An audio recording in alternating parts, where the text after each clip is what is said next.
At the end of this video, I'm gonna attach the best workout for increasing your vertical. Y'all ain't gonna wanna miss this. Big LOTTI gang, we are back with day 2 of our Prepping for Preseason series. Thank you. If you haven't watched day 1, go ahead and click on the playlist that this is linked to and go ahead and check that out for yourself. Day 1 was the upper body lift. Now we're moving into our first leg day. Now I told y'all these workouts is gonna look completely different than our previous split. There's no specific focus on today's leg day. We just blasting the legs. Pause, I think. Hold up. We work at every muscle in the legs today, but it's more of a traditional lift for sure. We're gonna get more explosive later on in the week. This is where we keep that foundation strong with the classic full range of motion lifts. It's not gonna be nothing too crazy for today. Gonna have a few low-level plyometrics at the end of the lift. But for now, let's make some breakfast. Okay, I ain't no food influencer or chef, whatever the title is called for those people on social media who be cooking and all that. Today's breakfast, 4 eggs scrambled with some green peppers, red peppers, onions, and bacon. And then I'm also gonna have a bagel to go with it before we hit the gym. Like I said, I'm not a food influencer, so there's no reason for y'all to watch me cook. But I will show y'all the food when I'm done. Oh, and I almost forgot, we also gonna have some turkey sausage with it. Yeah. So this is our breakfast for today. And for everybody who's wondering what I'm drinking with all my meals, right now, just water. I'm actually not a big juice fan. Sometimes I'll drink some cranberry juice with my breakfast, but not anytime soon. I'm on strictly water and protein shakes as far as beverages go. So I'm gonna eat this, wait about an hour, and then we're gonna hit legs in the gym. I'll see y'all there. All right, y'all, we just pulled up to the gym, and I'm not gonna lie to you, it's dumb brick outside. So I'm not about to sit in the car and drink this pre-workout. Finish it in the gym. Now we're gonna hop on the treadmill, start off with some backwards walks on the treadmill while the pre-workout kicks in, and then we're gonna get into this leg day. Let's get it. Another day, another Gymshark fit. We got the Gymshark powder blue power wash shorts on, along with the Gymshark hoodie, and then underneath this hoodie, we just got the Gymshark lifting tee, and then we got on the Carolina blue Nike Blazers for today.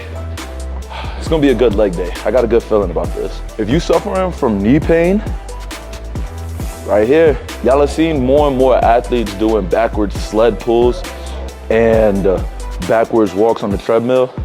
And this is because it allows you to strengthen the quad muscles and tendons surrounding the knees, getting the blood flowing around the knees without putting pressure on the joint itself. So it's very low impact. The rewards from it, insane. I'll do these for about 2 minutes before we get into the first movement of the day. I would prefer the sled, but since I don't have access to the sled, this is just as productive. Whew.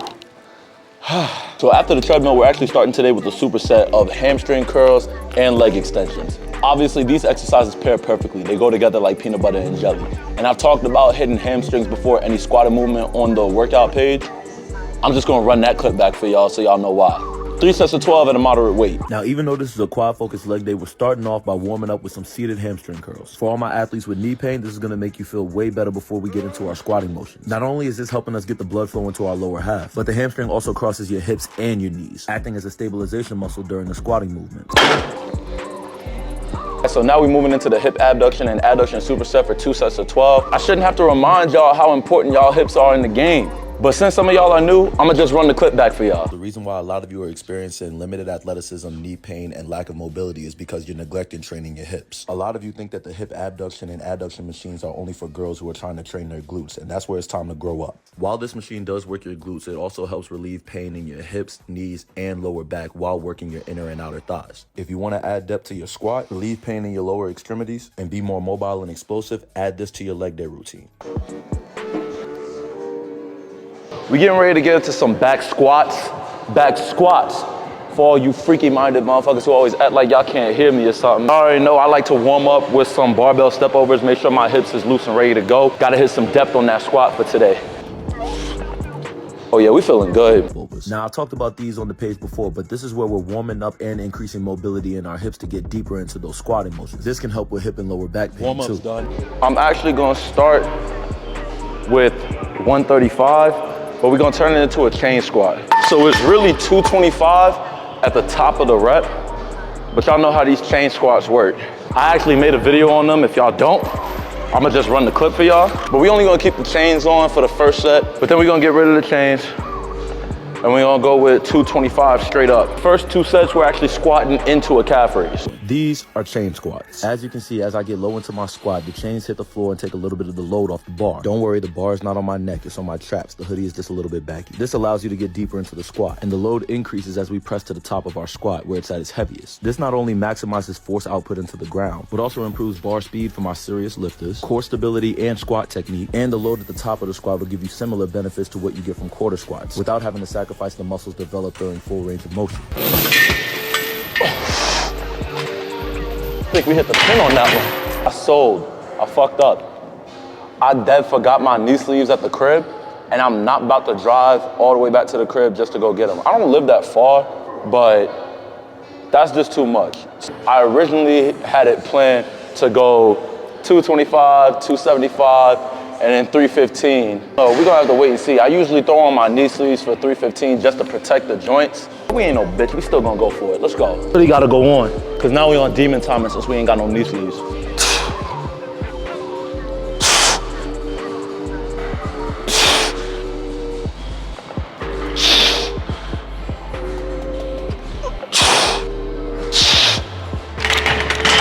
Feeling light.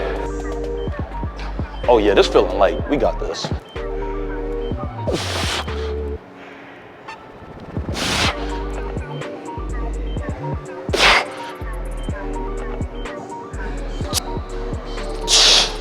Whew. I ain't gonna lie, this hoodie gotta come off. It's getting a little hot. Light work, baby. Light work, baby.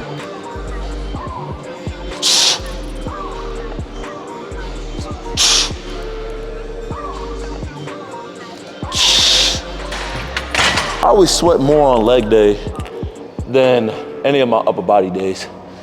Maybe I need to see a doctor about that, I don't know. Grab dumbbells for some heavy RDLs, 3 sets of 8. I low-key like dumbbells better than the barbell for RDLs because I got long arms. And when I do RDLs on the barbell, the plates take up so much space, I can barely get any good range of motion. At least with dumbbells, as soon as I feel my hands about to hit the ground, you know, as soon as I feel the dumbbells about to hit the ground, I can pop right back up because I still got that, I can still feel that tension on the hamstring and the glutes. Whew. Y'all better not be staring at my ass while I do these either. Are they playing that Sean Kingston in here? Shawty, I could take you there. I be vibing in the gym. I swear this place brings me peace of mind. Let me know if y'all feel the same way in the comment section. At our last 2 lifts before we get into some plyos on the court, this is where a lot of y'all think the bounce comes from. Y'all are fucking wrong. These seated calf raises, working this 1 point of extension, but not for bounce, but for ankle stability and strengthening the calf muscles, which is only one aspect of jumping. At the end of this video, I'm gonna attach the video I made that gives y'all the best workout for increasing your vertical. Make sure you stick around to the end to watch that. We got 2 sets of 25 here, supersetting it with 10 reps of back extensions. Let's knock this out.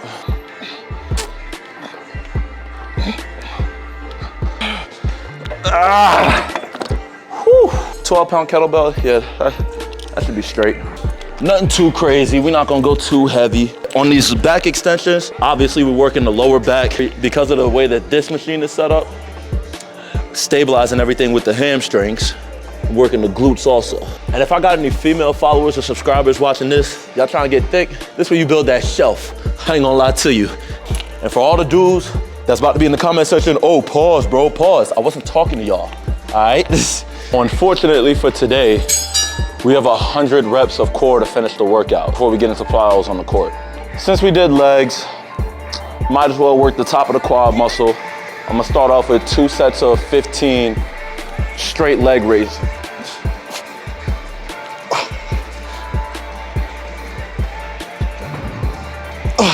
Now, I may not be training for aesthetics, but don't tell me y'all don't see that shoulder to waist ratio. I'm just saying. You see the, woo. We're gonna do these elevated suitcases. Tension on the ab muscles the whole time. You can even see tension on the quads. Ooh. Feel it in the hips. Ah. This ain't no joke. 50 reps of that with constant tension. We're gonna do some hanging bicycles. So we're gonna bring the knees up. 1, 2, 3, 4, all the way up to 40. But cut that in half, 20 each leg. We're not just throwing our legs around either. Not necessarily slow, but it's controlled the whole time. Ah! Whew. We done. Good lift session for today. I apologize, I forgot to record the dynamic warm-up. Today's core workout focuses finishing, combining that with plyos, so it's a lot of jumping and then redistributing the force. Y'all know how we get down for my workouts. Usually during preseason, I still have a college player's mentality when it comes to this. So I'm getting ready for the possibility of 2-a-days, 3-a-days, all of that. So after an intense lift session like that, I come on the court and I do my initial workout, you know, continuing to push myself, whatever. But then I go home, I chill, you know, record my content for the day, similar to like being in class as a college student. Like, I know y'all get home to the crib and y'all like, my body is dead, you know, I'm not really trying to go. You can't think that way. I'm not trying to say, oh, I'm built different. No, like this is just literally the reality of what it was like as a college basketball player. And that's when I was in the best shape of my life, my senior year at Elizabeth City State. Honestly, it was the most disciplined I had ever been because I was balancing classes and content on top of that. Now, my classes has just been replaced with more content. So when I go home, I edit these videos for y'all, things like that, and then get myself mentally and physically ready to come back for another workout. That way, there's no shock when it happens at the professional level. My rookie season in the TBL, I think I only had maybe 1 week of 2-a-days, and everything else, if I was doing 2-a-days, it was on my own time. Like I was going and lifting in the morning, getting up shots in the morning, and then coming back later for practice. Because coming from college, you realize that at the professional level, the accountability is all on you. Coaches, they don't have time to be worried about getting you in shape. If you're not in shape, you're just simply not gonna play. That's why preseason is also a lot shorter at the professional level, because they're expecting you to hold yourself accountable. And that's what I learned in my rookie season. That's also why I learned that professional teams love guys who come from strong collegiate programs, because they come with that mentality, they come with that, you know, routine kind of pre-installed. And now it's just a matter of when is that gonna wear off. I don't wanna be one of those guys where it wears off. I wanna be one of those guys who always looks like, from a physical standpoint, he's fresh out of college. Not physical standpoint in the sense of like my build or anything like that, but physical standpoint in the sense of, oh, he's in shape. Like he knows how to work out. He knows how to stay in the gym. That discipline, that's where the confidence comes from. That's where the production comes from, the efficiency. That's where the minutes come from also. I share this not to brag on myself, let the people who are watching this know. Unless you just naturally talented to the point where you don't have to do that. But imagine having all of that talent and then pairing it with the work ethic. That's how you go from good to great to legendary. I do have the confidence to know that I worked hard enough to earn my spot where I'm at. And hopefully by spreading this information, I'm contributing to somebody who can be better than me. Building bridges for those who come after me. Root to the good bros, y'all know where that comes from. First workout of the day done. I'm about to go home, edit, drink my protein shake, and then I'll be back for workout number 2. I'll see y'all then. All right, y'all, so I'm at the gym, but my dumb ass forgot the tripod at the crib. Now, that's not really gonna affect the workout, it would just affect the angles, but it's focused around finishing, just from every different spot and different ways around the basket. I just hope that I'm not in anybody's way. If it starts to get even more crowded, we just gonna call it. But this work ain't gonna stop that easy. Now, not to sound cocky, but finishing is nothing new to me. It's actually one of the strongest areas of my game. So in the second session, I allow myself a lot more freedom for creativity when it comes to getting to my spots, to get to my finishes, and which finishes I use around the basket. I challenge myself physically and mentally by using different footwork for different gathers around the basket, doing everything with both hands as we saw with the floaters earlier, and trying to hang in the air as long as possible, contorting my body and using different areas of the glass. When I practice finishing, I'm practicing more than just dunking, taking one of the strongest aspects of my game and still trying to find the weaknesses within it. Every workout isn't OD structured when we go into the gym. gym. The purpose of the structure is to tune up your feel and fundamentals. But these moments of freedom and creativity is where you truly develop your own bag. I know some of my moves and my movements look weird to some of y'all, but they're unique to me and obviously it's working. Hey, you know we wasn't getting out of here without finishing with a couple free throws. Legs were still feeling good, so I decided to throw down a couple more dunks before I left too. And once we got home, it was the same routine as yesterday. Stretch, shower, eat, and edit. Tonight was chicken and rice, and we got to watch the Dream Team documentary while we ate too. I hope y'all are enjoying the series. Don't forget to tune back in Let me put you on to the tomorrow. best workout to get your bounce up. Now that I have your attention, this is probably the best time to tell you there isn't one best workout to get your bounce up. But rather than just telling you, let me show you why. See the Gymshark fit, let's get into it. Now I know a lot of you have heard that this is the best exercise right here. But last time I checked, you don't jump like this. When we're doing these calf raises, we're only training one point of extension. Plus, most of the power that you generate for your jumps actually comes from your quads, glutes, and hamstrings. Now, since that's the case, you're probably thinking that you should just do squats then. The problem is we're going full range of motion, right? Now, a full depth squat definitely strengthens the muscles necessary for jumping. But when you go up to jump during the game, you're not gonna have time to get into a full squat, right? That's why we load up the bar for quarter squats to train that range of motion that we use on the court. But the thing is, a lot of you have a technique problem when it comes to jumping. Now, this is where plyometrics come in. You're gonna have a lot of people tell you that you jump higher just by practicing the act of jumping itself. Plyos are great for technique and quick twitch muscles. But eventually you hit a point where you don't see as much improvement because you're only using your body weight. So then we elevate to weighted plyometrics. This is where people say that you're going through the motions that you're going to go through on the court, but just with resistance. Very high intensity, but you're also putting a lot of pressure on your joints when you do this. And I see a lot of you complaining about knee and lower back pain. Now, isometric workouts is one way of relieving joint pain because you're strengthening the muscles and tendons surrounding the joint itself. A lot of people forget that the human body is like one big chain.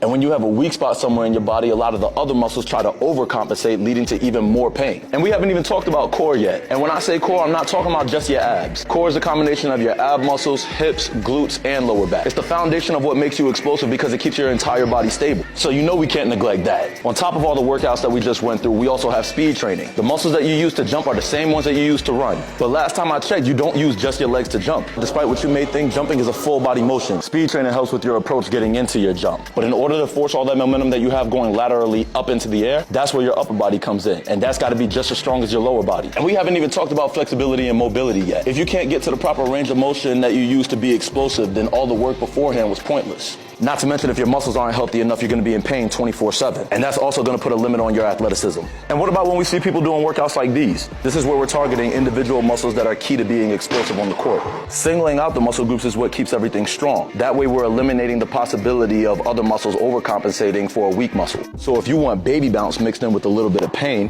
you could choose a couple of those workouts and start rim grazing all you want. But if you want to maximize your athleticism and minimize your pain, lock in and hit that follow button and let's get to work. Stop looking for shortcuts.